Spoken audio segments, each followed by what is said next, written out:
So I thought that you guys might like to see what Rainbownuke looks like on a much tighter budget. So we're going to run a Tier 11 crematorium, relatively standard mods on that, just nothing too fancy. But this is my normal gear over here, and I've taken out a bunch of things. So no Empower, no Enlightens. We've gotten rid of the expensive rare gear that I have. No Legacy Mjolnir. So we've got regular Mjolnir up here. I also got rid of my 20 gems. These are just 2020s. 4-link Solaris Lorica. No Chevrons. No fancy ring. Just a cheap, 2 Chaos ring that I bought. No Volls Devotion. Just a cheap 2 Chaos amulet that I bought. We've got Wrathpith Globe, Rainbow Stride, Doriani's Invitation, Repentance, and the Vertex. You could pick up all this gear in Standard League for about 2 Exalts. Something like that. The Mjolnir costs an Exalt, and you can probably pick the rest up for about 1 Exalt, maybe 2, depending on what exactly you need. The only piece of expensive gear that I'm running on this is I do have a Legacy Vessel of Vinctar. I don't feel like spending 4 Exalts right now to purchase a new one, because for this build, the difference between a new Vessel of Vinctar and a Legacy is pretty meaningless. The big difference is that the Legacy one has instant Life Leech, but because this build uses Valpact, that mod just doesn't matter. And the difference between 20% of Life Leech and 30% of Life Leech is just not all that significant. So I've also taken out, my jewels are pretty good, and I took out a couple of my better jewels just to approximate, what would it be like if you were running, more modest jewels. So Standard Energy from Within, Clear Mind, you should definitely be running those, and then just a couple of decent, attack speed, stat, life gain on hit. I think I've got 2 life gain on hit jewels right now. Nothing there, nothing there. So do I just have 2 life gain on hit jewels? 1, yeah, 2. So I've just got 2 life gain on hit jewels right now.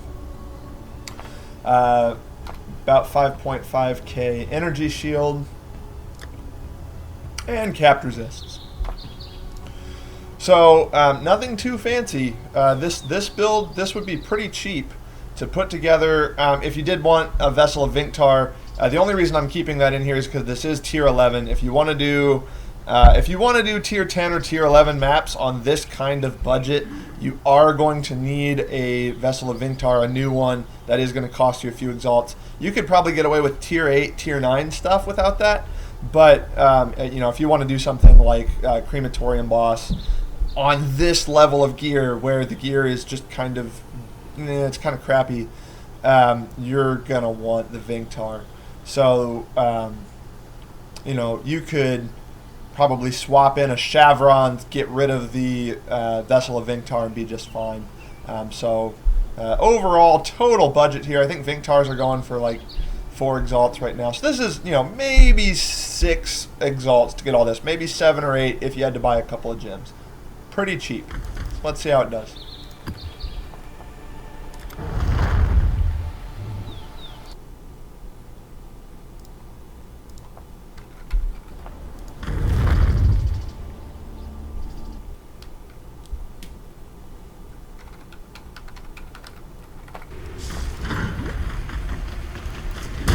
Oh, and it's worth noting that I am playing as a trickster here. If you were playing as a Scion Ascendant, you would be a little bit more powerful. You'd have less energy shield than what I have.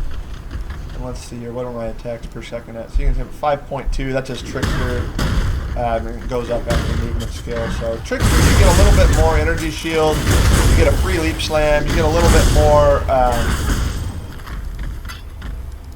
more attack speed.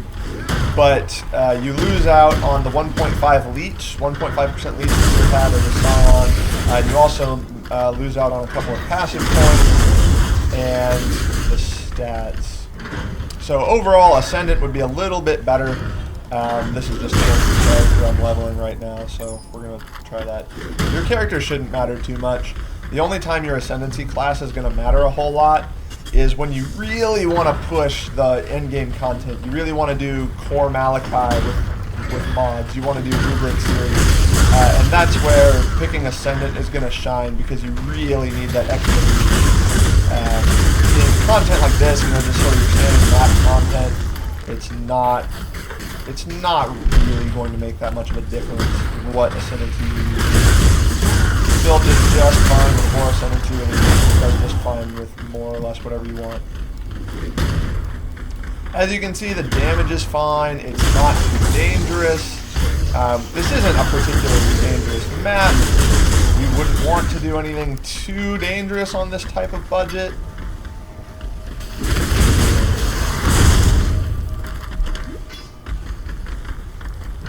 And by dangerous, I'm thinking like, you know, you wouldn't want to run minus max crematorium on this type of budget.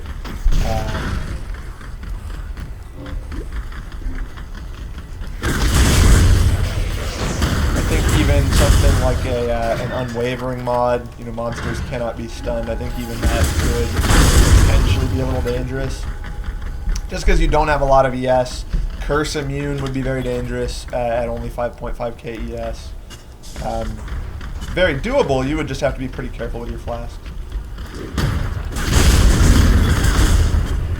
And as you can see with my budget gear, chaos damage does quite a bit. Most of that is because it's a vulnerability map.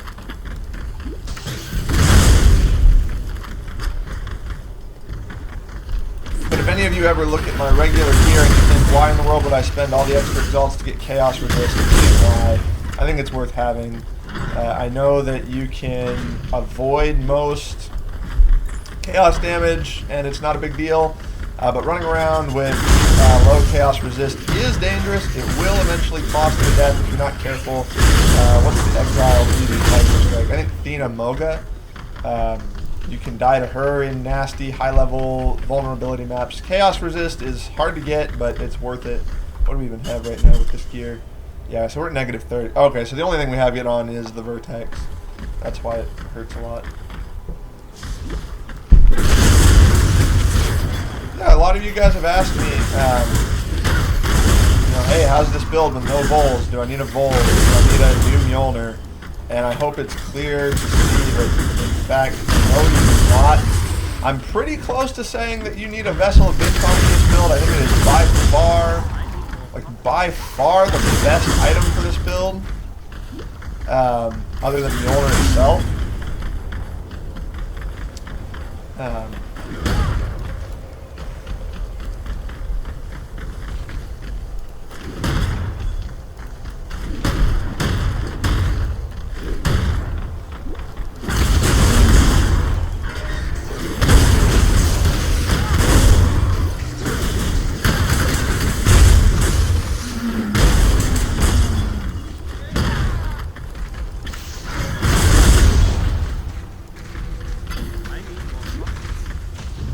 We'll come back and get all this loot later.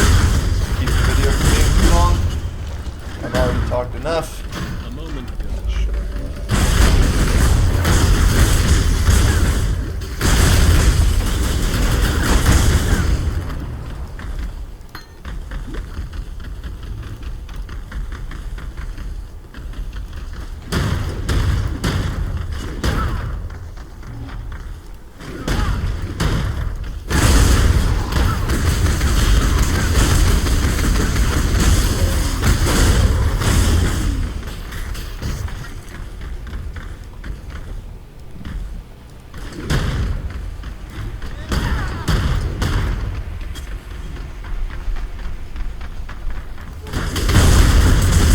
Almost got one shot there, but you noticed I popped the Vinctar.